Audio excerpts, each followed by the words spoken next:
दोस्तों, मेरा नाम है नीलेश मिश्रा। कहानियां सुनाता हूं। बिग एफएम पर आप सुन रहे हैं यादों का idiot box with Nilesh Mishra season 5। कहानियां जिनमें आप मिलते हैं खुद से। दोस्तों, मैं आपको सुनाने जा रहा हूं अपनी मंडली की सदस्या रश्मि कुलश्रेष्ठ की लिखी कहानी तेरी नजदीकियां। शाम के 6 बज रहे थे। डूबते सूरज की रोशनी समंदर की लहरों में सिमटने लगी थी। मैं रेत पर बैठी दूर ढलते सूरज को देख रही थी। अजीब सा शोर था चारों ओर। लहरों का शोर, पास खेलते बच्चों का शोर, खोमचे वाले का शोर। लेकिन मेरे अंदर खामोशी थी, एक नीरस खामोशी। बालों की लटें हवाओं से खेलती, फिर चेहरे से चिपक कर सुस्ताने लगती। दोनों हाथों से बाल समेटकर मैं बांधने जा ही रही थी कि मोबाइल बजा। हाँ माँ, कैसी हो? मैंने कॉल रिसीव की। कृति, वहाँ से रिश्ते की मना हो गई है। वो लोग बता रहे थे कि तूने, कहते हुए माँ चुप हो गई। मैं महसूस कर रही थी उनकी चुप्पी। वो पूछना चाहती थी कि क्यों मैंने लड़के वालों को अपनी सही उम्र बताई। माँ ने 30 कहा और मैंने 34। माँ, झूठ बोलना ठीक रहता? मैंने उनके बिना पूछे सवाल का जवाब दे दिया। तू बोलती तो कोई गुनाह नहीं होता। वैसे भी अब उम्र निकल रही है बेटा। उनकी आवाज में फिक्र उतर आई। मैं जानती थी कि मेरी बढ़ती उम्र और शादी ना हो पाना उनको परेशान करता होगा, लेकिन इसका मतलब ये तो नहीं कि मैं सच छुपा जाऊं। लोग बोलते होंगे माँ, मुझसे तो नहीं बोला जाता है। झल्लाकर मैंने कहा और फोन काट दिया। मेरी शादी सबसे बर्निंग इशू था इन दिनों। पिछले कुछ सालों में माँ इतने लड़कों से मिलवा चुकी थी मुझे कि अब गिनने के लिए उंगलियां भी कम पड़ने लगी थी। वैसे मैं जानती थी कि इस रिश्ते से भी मनाही हो जाएगी। 2 साल बड़ी थी ना लड़के से। सच कहूं तो मुझे राहत ही मिली है सुनकर। लगा जैसे सर का कोई बोझ उतर गया हो। बस माँ की शिकायतें सुनने की ताकत नहीं थी। मैंने फोन पास में रखा और उंगलियों से रेत पर बेतरतीब आकृतियां बनाने मिटाने लगी। काश जिंदगी में भी पुराना लिखा इसी तरह मिटाया जा सकता। एक गहरी सांस लेकर उठने को हुई कि फोन फिर बजा। माँ ही होगी। मैंने नंबर देखे बिना फोन उठाकर कानों से लगाया। क्या है माँ? माँ नहीं, आस्था बोल रही हूँ। दूसरी तरफ से आवाज आई। मैंने एकदम से खुद को समेटा कि कहीं बेख्याली में कुछ कह ना जाऊं। आस्था मेरी कॉलेज की सहेली थी। शादी के कुछ वक्त बाद अमेरिका जा बसी थी। फोन पे कभी कभार बात हो जाती थी। आज तो महीनों बाद उसका फोन आया था, वो भी एक फरमान के साथ। आयुष फ्राइडे को बॉम्बे आ रहा है। आई सेड होटल में नहीं, तेरे वहां पे रुके। तुझे प्रॉब्लम नहीं है ना कोई? मैंने तो बोल दिया उसे। उसने कहा, नहीं कोई प्रॉब्लम नहीं है। मेरी आवाज मेरे भीतर गूंज कर रह गई और जो सुनाई दिया वो डर था। डर के कहीं आयुष, मेरी सहेली का भाई, अतीत का वो टुकड़ा, वो एहसास अपने साथ ले आया तो। कुछ नाम सिर्फ नाम नहीं होते, एक किस्सा होते हैं। तमाम मोड़ों से गुजरता हुआ थोड़ा अधूरा थोड़ा पूरा किस्सा। सितारों भरी रात खिड़की पर टिकी थी और नींद पलकों से कोसों दूर। खिड़की के खुले पल्ले से हवा का एक झोंका अंदर आया तो ठंडी यादों के साथ मुझे ले गया। यादें जिनमें 10 साल पुरानी इलाहाबाद की गलियां थीं, मैं थी, आस्था थी और आयुष था। उन दिनों मैं और आस्था एमए फर्स्ट ईयर में पढ़ते थे। साल भर पुरानी दोस्ती कैंटीन और क्लास से निकलकर एक दूजे के घरों तक पहुंचने लगी थी। संगम के पास वाले मोहल्ले में था उसका घर। ऊंची दीवारें, बड़ा सा आंगन और खंभों पर ढली छत जिसे बरसाती कहते थे। उस रोज का तीसरा पहर था। मैं बरसाती में बिछी चारपाई पर बैठी आसमान में उड़ती पतंगें देख रही थी। नीली, लाल, हरी पतंगें। तभी हरी पतंग मांझे से टूटकर हिचकोले खाती हुई मेरी तरफ गिरने लगी। 16-17 साल का एक लड़का कूद कर आया और झपट्टा मारकर पतंग लूट ली। भूरी पैंट, गुलाबी कमीज, हवाई चप्पल और बाल छोटे छोटे। मुझे देखकर बोला, आप कौन हो? मैं कृति। अच्छा, आस्था की दोस्त। मांझा लपेटते हुए बोला। तुम आयुष हो? मैंने पूछा तो हाँ कहकर भाग गया। आस्था ने बताया था उसके बारे में।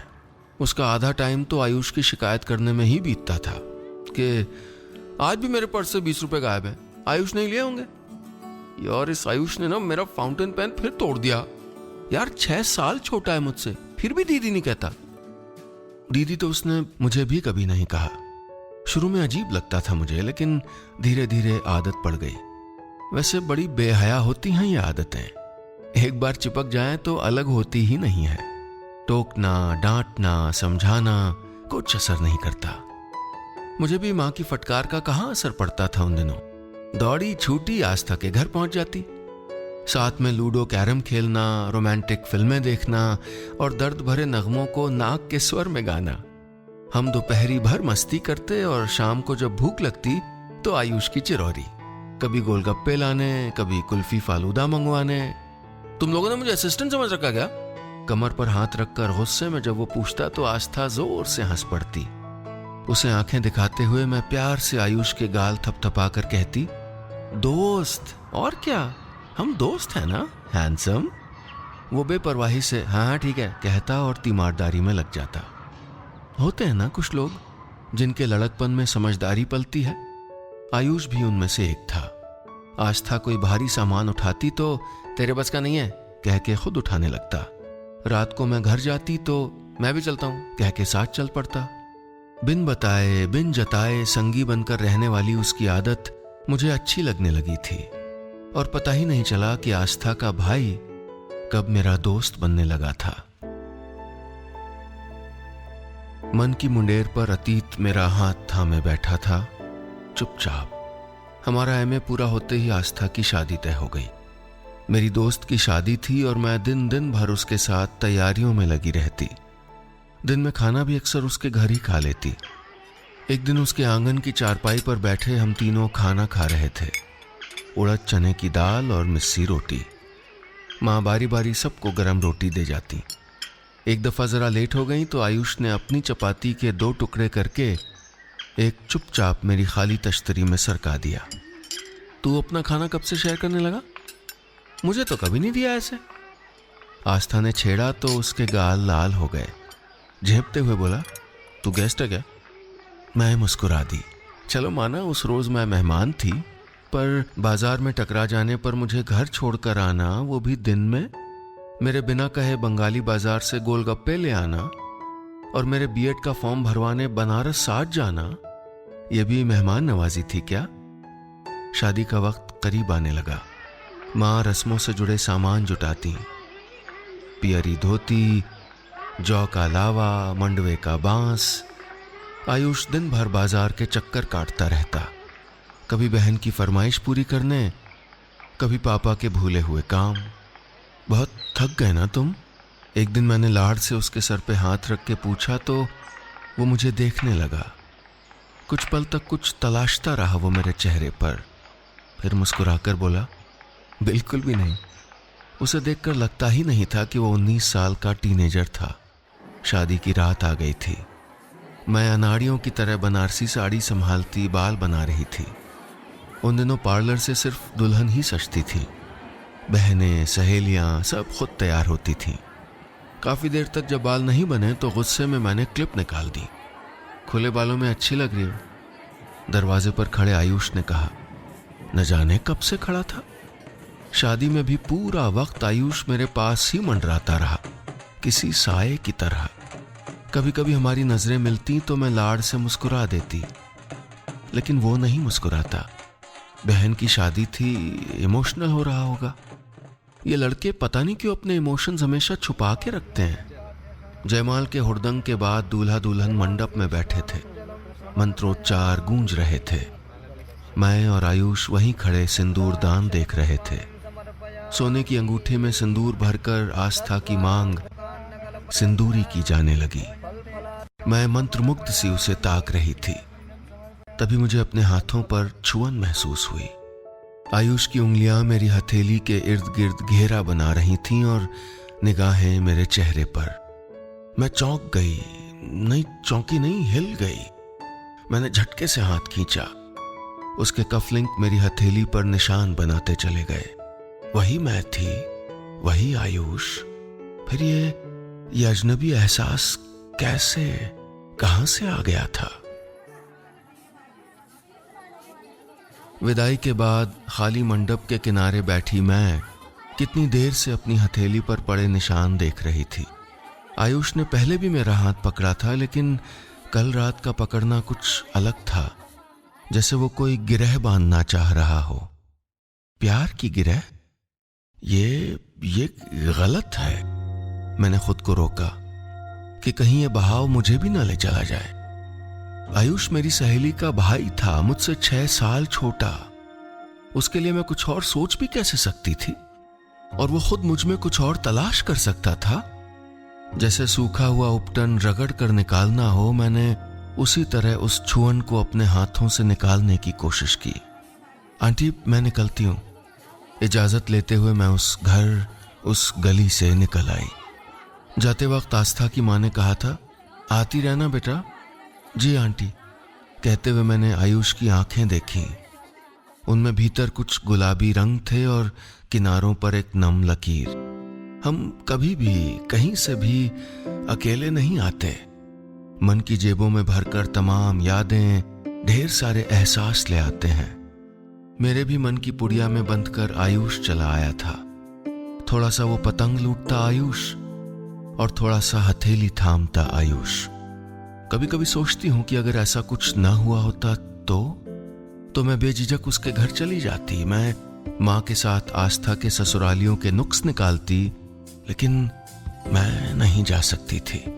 आयुष से बचना, सामने ना पड़ना, यही जरिया था उसको रोकने का। लेकिन एक रोज सामना हो ही गया। उन दिनों आस्था पहली होली मनाने मायके आई थी। मैं उससे मिलने गई तो फिर वक्त का पता ही नहीं चला। जब अंधेरा हुआ तो मुझे घर जाने का होश आया। बहुत देर हो गई, मैं चलती हूं, मैंने कहा तो आस्था ने आयुष को आवाज दी, आयुष, कृति को घर छोड़ा।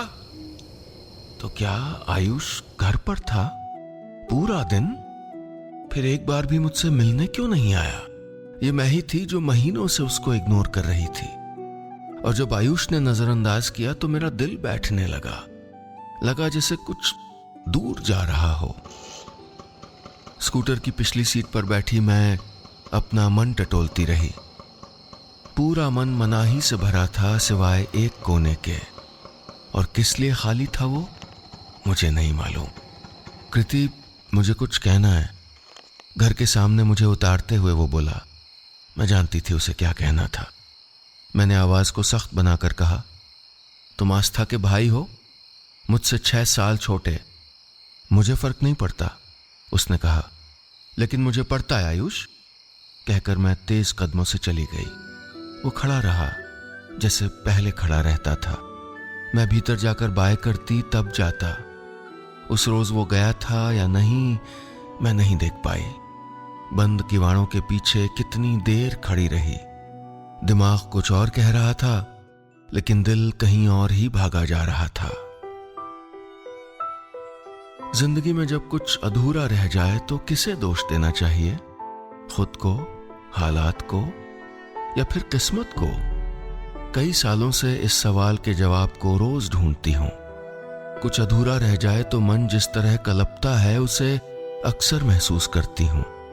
उस दिन के बाद कभी आयुष से नहीं मिली। कोई बात नहीं, कोई संपर्क नहीं। लेकिन आयुष पूरी तरह दिल से गया भी नहीं। उंगली से अंगूठी उतर जाने पर जैसे निशान रह जाता है ना, आयुष वैसा ही निशान बनकर मेरे अंदर अब भी मौजूद था, किसी अमिट छाप की तरह। पूरी रात गुजर गई थी पिछली यादों को समेटते समेटते।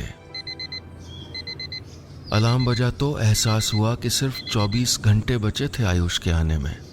मैंने खुद को संभाला। उम्र इतना तो सिखा ही देती है कि कमजोर पलों में खुद को कैसे संभालना है।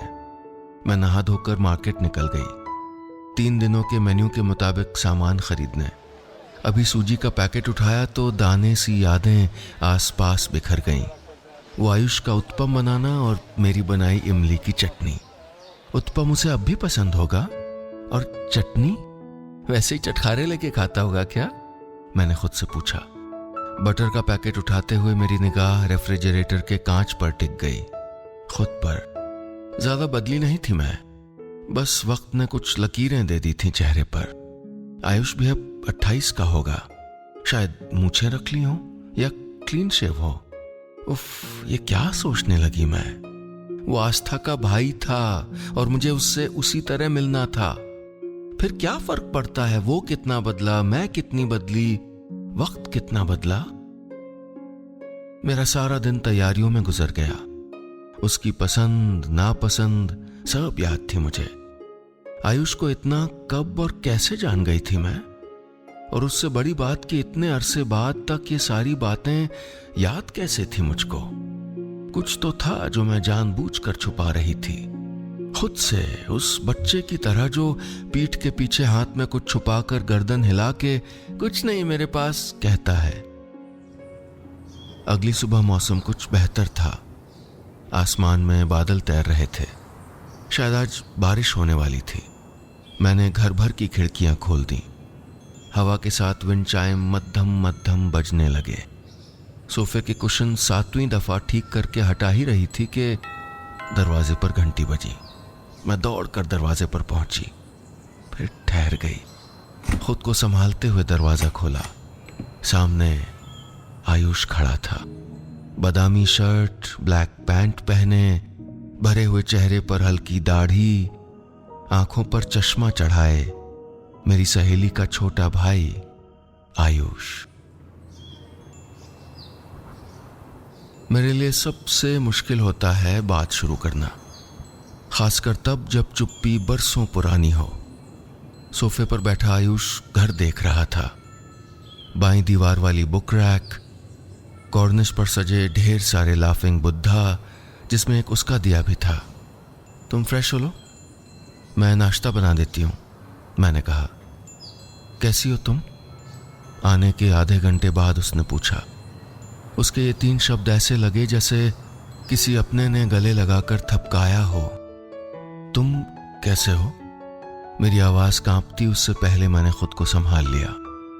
उसने कोई जवाब नहीं दिया। ब्रीफकेस खोलकर आंटी और आस्था की भिजवाई तमाम चीजें देने लगा। मेरे लिए सूट, मठरियां, अचार। आखिरी में कुछ गिफ्ट पैक थमाते वक्त हमारी उंगलियों के पोर छू गए। वॉशरूम राइट साइड में है, टॉवल रख दिए वहां, मैंने हड़बड़ा कर कहा और रसोई में चली आई। आयुष उठकर चला गया।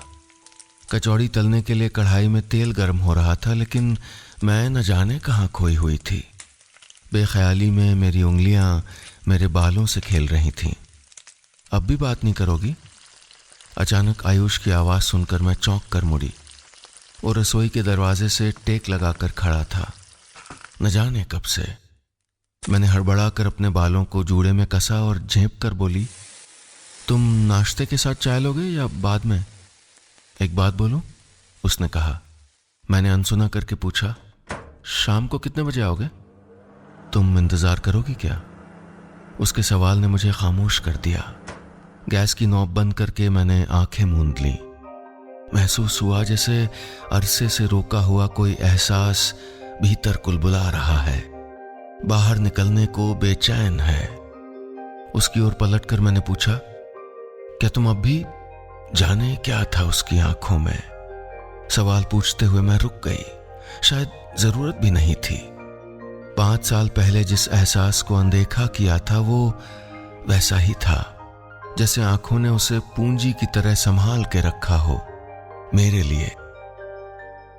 एक पल को लगा जैसे ये मुंबई नहीं इलाहाबाद हो, रसोई की देहरी पर नहीं, आयुष अपने स्कूटर पर खड़ा हो। उसने मुझसे वो सब कह दिया हो जो कभी कहना चाहता था। मैं अब भी क्या? आयुष दूरियां घटाता हुआ मेरे करीब आ गया। मेरे लफ्ज सिमट कर रह गए। मैंने अपनी निगाहें उसकी आंखों पर टिका दी। कितने बरस, कितने लम्हे ठहरे हुए थे उनमें, जैसे वो सब इंतजार में हों अपने पूरा होने के। मैं सांस थामे उसे देखती रही, पढ़ती सुनती रही। आटे में सनी मेरी उंगलियां कसते हुए उसने फिर पूछा, बोलो ना, मैं अब भी क्या? उसके नाखून को कुरेदते हुए मैंने पूछा, जरूरत है क्या बताने की? नहीं, बिल्कुल भी जरूरत नहीं है। यह कहते हुए उसने मुझे खुद में समेट लिया, जैसे खिड़की के बाहर बादल एक दूजे को समेट रहे थे। हौले हौले बूंदें बरसने लगीं। एक इंतजार खिड़की के उस पार पूरा हो रहा था और एक इस पार।